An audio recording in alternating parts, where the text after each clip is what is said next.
Welcome to O.P.O.P, the podcast, Operation Protect Our Peace. I'm Stacey. I'm Sarah. Tune into O.P.O.P as we expose all the hard stuff to get to the sweet stuff. You'll get the truth, plot twists, and the pivots you need to protect your peace. Life hits hard, but with God, O.P.O.P hits harder. Hey, Joy Stealers. We're coming for you. Welcome to O.P.O.P, the podcast, Operation Protect Our Peace. I'm Stacey. And I'm Sarah. And today we have an episode for you on fun that fills and that doesn't drain. That's right. Yes. And we're already laughing, so this is a perfect episode to be all about the fun. Yes, today is going to be the importance of being intentional with fun and how to laugh, giggle, enjoy life. And when you're drained and tired, wiped out, or spread thin, to make sure we put fun and intention first. Because isn't that reality? Yes, correct. So, all right. I would love a quick little short funny story about the most recent fun gone wrong. But oh so right. Yes. Because of laughter and humor. Yes. So we actually are just coming off of the 10-10 Living Retreat, and we did it on Friday night and Saturday day and Saturday night and Sunday morning. So it was really exciting. There was about 6 women. There was about 9 women total that went in and out of the retreat. And we started Friday night with glass blowing and a fun dinner and Spanish dancing. You're welcome. Thank you. Stacey makes fun of me because I always say Spanish dancing. What am I supposed to say? Latin dancing? Oh. I didn't know that. I thought it was Spanish dancing. I didn't want to correct it. I like it. You could Spanish dancing. Anyhow, so then that was Friday night. Then Saturday, we started with ziplining, and then we did a picnic, and then we did horseback riding, and then we ended with dinner. And skeet shooting. Oh, and skeet shooting, which was so fun. And then Sunday morning was our tea party. Yes. And Stacey, through the whole retreat, hosted it, did a fantastic job, blessed a ton of women this weekend. It was just rejuvenating, refreshing, life-giving, and really intentional. We got to go through and walk through a lot of hard questions that helped us reset and also make some good changes in our lives. So the funny adventure story that went wrong was Stacey and I, we both find ourselves to be adventurous. Yes. And athletic. And coordinated. Capable. Usually can follow directions, but that day, Saturday was a little hilarious. Yes. So our friend Becca, shout out to Becca, she started the process of learning how to brake on the zipline. So before we launched our adventure, they said, okay, we're going to have to test to make sure you guys can actually do it correctly. So Becca started it out, and they put her on the makeshift practice zip, and she swung down and didn't brake, and so she failed, and we were all making fun of her. And it was the tiniest little short run, but It was steep. Yes. Was it? I mean, barely. And so then we're making fun of her and laughing. She comes up. Stacey goes to the front to practice and try it. Fails. I have ziplined many times. Yes. I failed. Fails even worse than Becca. I didn't brake at all. No. I thought pulling on the clip was the brake. Turns out you got to use your hand. And so I didn't brake at all. I went full send. Yeah, full send. And then her legs fling in the air as she stops too. So the girl nicely says, okay, we're going to try that again. And then Sarah goes. And then I also failed. But I failed twice. Did you know that? I got sent up twice, and I was like, my ego was crushed. I'm like, I got this. I'm going to be great. I'm athletic. I'm coordinated. Couldn't do it. Failed the first time, failed the second time. And I thought, can I go ziplining if I fail the third time? So I told everyone, I said, I'm willing to release all of you to your adventure if I cannot get this the third time. So I finally got it. But it brought great laughter, and the humor in all of it was just the best. So it started us off on a happy note because laughter and humor is linked to so much fun. Yeah. And that is 10-10 Living is my business name, and it's based on the verse John 10:10. So I just hosted my second retreat, and there was actually 11 total. Oh. So it was amazing. I was shooting for 10 because of the 10, and I got 11. So kick out the 11th. You're making the number wrong. Yeah. Bonus round. But the thing that made the weekend so wonderful was that it is tied to filling people up with intentional fun. Mm-hmm. And that's what we're talking about today. So Mm-hmm. I am excited to dive in. Yes. So today's theme is going to be fun is essential, but it has to be intentional. Yes. And we're going to talk about some barriers that prevent us from having fun, how to have a balance, and the people you surround yourself with, and also some practical tips. So, Stacey, can you think of some fun ways of how to be intentional? Yes. And I will start with this because we've had multiple episodes where Sarah told her story and then I told my story. And then we talked about triggers. And these are amazing topics and they are difficult topics. And so this is what we started off with saying in this podcast, you're going to get the real, the hard, and the sweet stuff. And so this episode is going to focus a little bit more on the lighthearted things. And that is a huge piece of what carried us through, you and I both. Absolutely. So that's why we're taking time to talk about this. One thing I want to start off with is why it happens that when we go from childhood to adulthood, how easy it can be for fun to slip by the wayside and adulting becomes the priority and fun slips down the list of priority. And so I think that is something I have set out to not do.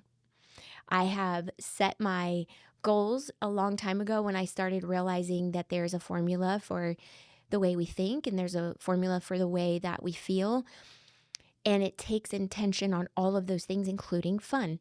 And I saw in my own life how I wanted to do the opposite. And I've always lived with childlike faith. And I try to intentionally keep that going. And yes, sometimes I'm sure I am childish still. I mess things up sometimes still. But intentionally try to live childlike as an adult. And one way that I do that is looking for fun in everything. Because not everything is easy, not everything is fun, but I intentionally try my hardest to find something to look forward to about everything. That is one of my secrets. That is one way that I am not easily shaken. And why, when super hard things hit, I decided, oh no. And I intentionally find something to look forward to. So that is not, I don't want it to be confused with a lack of contentment to where nothing is ever good enough and you always got to be searching for something. It's the opposite. It's actually, I am very content. And the way I keep my contentment is because I find the joy in small things and big things. So I might say to my husband when I get home, want to wash our faces and watch like 10 minutes of AGT. And to me, that's, it may sound so silly, but I find joy in that and it's fun. And it intentionally ends my day with something that I look forward to. It doesn't have to be, well, since I can't take a whole day and make it fun, then my day's ruined and it's negative and I have nothing to be happy about and I have nothing to look forward to. So my day is not fun. Therefore, I am going to be, down and weary. And because I also know that doing those things is what pulls us back up. So I have for a long time been trying really hard to practice that. And so I encourage adults to lean in to be a little more childlike, be goofy, have things that you find. I mean, my poor husband can tell you that I jump out regularly and scare him. And I don't mean it to be creating fear. It's fun in our household where I'm not doing anything harmful. I'm just jumping out going booga, booga, booga. And I find it hilarious. Yes. So, Reaction. and he's welcome to get me back. I'm not, but, and that again might sound like a silly example, but I find joy and it creates fun in our relationship because it's so easy to get distracted and be too serious. And when you're too serious with life, you take yourself too serious And then all of a sudden your tension and your stress is higher, your cortisol levels are higher.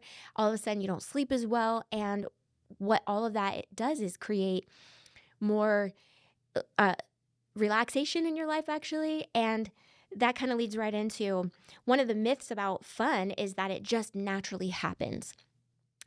That isn't actually true. It actually is, it needs some intent behind it. And a lot of times that means planning, even if it's like I just said, ooh, hey, what if, or one of them during my morning, ooh, I look forward to my morning coffee. You know, it's just something that's fun to me, and I enjoy the process of even making it. So it's dialing it back instead of maybe we set our sights a little too big to start thinking, well, I have no fun in my life. And it's Right. actually, wait, I have a ton of fun things in my life. Sitting on my porch swing, so fun. Looking at the flowers, so fun.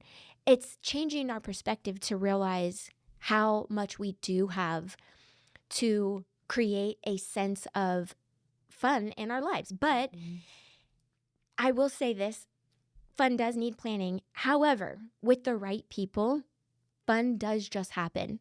So that myth, I really do think can be debunked by, we're going to talk more about this later, but I really do think that fun is tied directly to who you surround yourself with, because I always have fun with you. Me too. No, I literally. mean, not with myself, but with you too. I'm not just saying that because she's my podcast partner.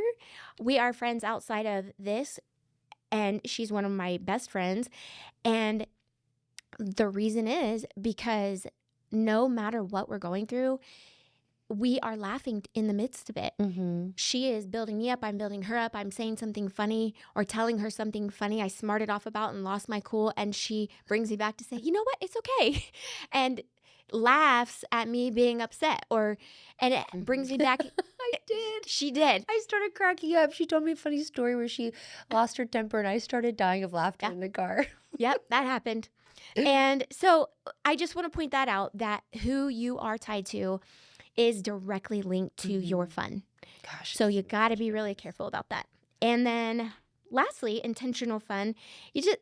I did some research on how it can affect our lives. It affects our mood. It affects our sleep. It affects our relationships. It affects our gut, even making sure that we make time, because it's not just, slough off all responsibility. It's no, do what you got to do in life and make sure that this is part of it's, make it a responsibility that you have control over. We have so little control over so much in our lives, but we have control over that. And if you break it down to make it more small pieces, then you start to realize, ooh, I can fit this in every little part of my day and not get so thrown off, not get so worked up. So, yeah, I think that you do a great job at that. And I do my best regularly to try for that as well. I have been trying to learn how to scale back and scale down when seasons don't allow me to do what you were talking about. So if like right now in this season, and I'm skipping ahead, which you said, please don't skip ahead on the podcast. No, it's okay. I'm going to roll with it. You know what? Do the opposite of what I say. But we can still circle back to it. But that's the season that I'm in right now, is learning how what you just said of like finding joy in your coffee, finding joy in the flowers. And so for me right now, I'm not given the ability to, with just what God is having me do and how my family needs me and friends and community and just whatever is happening in this season. So I'm not able to take the time to go on a hike right now. And so as I was sharing on the 10-10 living retreat on Saturday, is that I'm learning how to say, how can I have fun with a scaled down version? Yeah. And so if I can't go on a hike right now to go have fun and be in nature and see all the beautiful fall leaves, and I'm going to enjoy it while I drive. So that's my fun, is I'm like, okay, like look how beautiful it is. I get to bask and be so excited to look at how beautiful God's creation is. And that's going to, I mean, sadly I hear it out loud and I'm like, I've really got to get hiking. Right. But to relate to what you were saying of finding fun in the little things. And so I'm learning how to do that right now. But actually, I wanted to ask you this question. Can you give me your best success story on when you had an intentional, fun event that made a difference? Like in a season of your life where you're like, okay, I'm struggling, I'm sad, or I need to kind of like get my spark back. And so I'm going to do this really fun event and it made a positive impact on that season. Well, that's a very easy one for me today because I just finished hosting the second 1010 Living Retreat yesterday. So this is relevant. This is fresh. And the last one I did was a few years ago. And I end every retreat with a tea party. And I do that because that is in the spirit of fun. All of the entire weekend is built on that because I think I've said this before, but the joy of the Lord is our strength. So I decided a lot of that is built on intentional, what fills your cup. So even though a lot of what we did this weekend was, I think fun is trying something new. It doesn't always have to be expensive. It doesn't always have to be a lot of money or time. It can just be more creative, using our creative thinking to do something that you have never done before that you are so excited about. Maybe even making a list and changing your brain of, I have been thinking that all of these things on my list, this is what I define as fun. What if, for the first time ever, I write a new list of all these things that I look at different for the first time?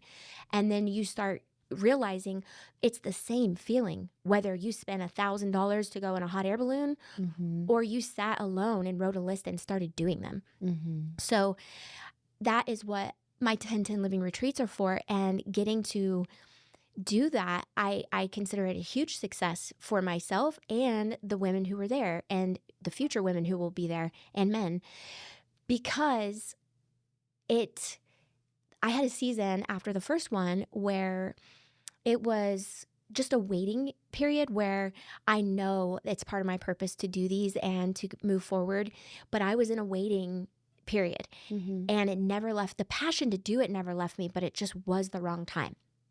So I am very proud of myself to navigate that, getting back out there and doing it. And ever since I moved to Utah, I have not hosted a tea party. And it used to be one of my favorite things to do. And then it got linked to some negative, times in my life. And I realized I let that go. And that was my fun thing. I loved that. And I quit doing it because I let the negative side of it take it from me. So yesterday was my first tea party that I hosted in a long time. And I used to host them regularly in Ohio. And then I would do them for my little nieces regularly, and they'd stay the night and absolutely just adore it. So I felt so uplifted to host this and go big and make people feel loved, special, all in the spirit of fun. It's really not about the tea. It's really about each individual person, seeing them and recognizing that I just want you to feel loved on, and I want you to feel so lifted up. And then Sarah here catches me so off guard because she was so sweet to come to the whole thing, and she has everyone say something they love about me and something that I have done that either impacted their life or helped change their life in a positive way. And I was streaming tears, not just because everything they said was so kind, but it was hitting me. She just flipped it, and I just got filled up from the 1010 Living Weekend, and this is exactly what I'm trying to do for everyone else. And it reminded me that's why I do this. That is the way I feel now. You just gave me a boost for years to come, because I'm like, and that, how I feel right now is how I want to make every single person that I come in contact with feel. And so that was so fun. And it was my favorite moment of the entire weekend that you flipped it like that on me and blessed my life so much. So yeah, and it's cool how when you intentionally plan fun, it often comes back to you when you're doing stuff for other people. And I go back to the verse, those who encourage others are themselves encouraged. So I find that planning these weekends, that is what happens. And that is what happened. Mm-hmm. I poured into others, and then the last thing that happened was it came flying back at me. So that I really think is something for people to take heart and watch, live it out, and start practicing it in each of our lives. I love that. Yeah. To add to that really quickly, I realized that how Stacey planned this weekend of fun and reset, it actually had different categories that brought different ways to help people move in a direction of either being challenged or community or a reset. And so I wrote this down. So we went ziplining, which was a challenge for most people. We did a picnic, which required us to be still. And we ended up listening to worship music over the water, and we're really reflective. We went horseback riding, which immersed ourselves in nature. So we got to see God's creation. And then we had a great dinner in the evening, which brought community. And so I thought that's actually a pretty great formula on trying to navigate on how to have fun, is doing something that can challenge you, where you can also be still. You can go into the quietness of nature, and then you can also try and have community. And so I just thought maybe I would share that, because it was a really intentional way of combining all the things to keep your peace, have some joy, and have fun. Thank you for saying that, because that is my goal, because there's not just one piece of health or well-being or peace. It's a bunch of stuff, and it's regular check-ins, so that I try to provide opportunities for people to feel them, so that they get a chance to say, here's the one that if I filled it up a little more, my life would be fuller. So they leave with action items that they figured out. Yeah. And they take it with them to then come back fuller the next time I see them. So I would love also to have a little contrast, even though this is fun and lighthearted. Give us a little contrast of, is there a time or a season or circumstance that there was a contrast when fun was neglected in your life? Yeah. And what impact did it have? Sure. It's actually relevant now. So I'm going to speak life over my life. Life over my life. Light for my life. What's the Bible verse? You can speak life or death, power of the tongue. Yes. Okay. So I'm in the process of continuing to get back on track of not being burnt out and to be intentional with fun and bring joy for myself and fill my cup. And the last year I was getting healthy after all the medical problems. And so that was a big task and a big responsibility. And then once I got well and healthy, I kind of dove in to a lot of business stuff and networking and events and, trying to do fun things in community. But by doing that, I also lost track on feeding my soul in doing what's fun. And it's a beautiful thing, right? But when we have a lot of people in our lives that love and need us, I got caught off track, right? I lost step and kind of got consumed with helping other people in my life, and I stopped helping myself, and that turned into not doing fun things for myself. And so I'm in the season of now redoing that. And now I'm like, okay, every weekend I need to be intentional. So I just told my friend yesterday, I said, every weekend moving forward after October 14th, I'm going to plan one fun thing that's different. It's either going to be new, it's going to be a challenge, it's going to be outside and beautiful, but I have to do one thing, and it can be large scale or small scale. So I'm getting out of that season of being burnt out and disconnected. And it actually did lead to resentment. And really, there should be no resentment towards anyone else. Not even myself, but there should be no resentment, because it was a choice. And so it's that reminder of, no, I chose, and I accidentally got off track because of being distracted and just kind of like, okay, I'm helping everyone else. I'm doing everything else for everyone. And then all of a sudden I wake up and I'm like, wait, I'm not having fun. I'm actually not as happy as I used to be. And that's on me. That's on no one else. Right. And so that's my example of right now, the contrast of moving back into a healthy position of saying, I need to fill my cup and I need to be intentional. So October 14th weekend, I'm going back. I'm doing something fun and new. I'm traveling the next 2 weeks, which is why the October 14th date is the reset starting, because I have 2 more events that I need to finish and be a person of my word. So yeah, that's my contrast. But I like that. hitting that because even that helps people get back on track, and it's reality. I mean, we all need to do regular check-ins to say, how am I doing with this? So thank you for sharing that. Yeah, you're welcome. So I also want to hit on being intentional with our circle. So I mentioned it earlier in the example because it is very direct connection to who you hang out with, and fun can naturally happen because the people that I'm the closest to, and I know no matter what, no matter when, no matter how hard things are, it's going to be a good time. Yes. And you know who those people are in your life. And so those people, hang on to them, care for them well, because they're rare, first of all, and they are directly connected not only to fun, but to your health. I mean, and that can be friends, family, that can be friends that are like family. And that is what I have found in my life, that there really is that direct connection to the right people. Absolutely. So you gotta, kind of give your life a little scan through to say, are these people giving me life or taking from my life? Yeah. And how are you spending your time? I had a friend, one of my dearest friends, say that example. We are spending our time on something, meaning actually like money. Hey, think of it like that. You're spending it on something. Is it worth it? Are you getting the bang for your buck, or are you wasting your money and time? Yes. So I thought that was such a great way and a simple way to go.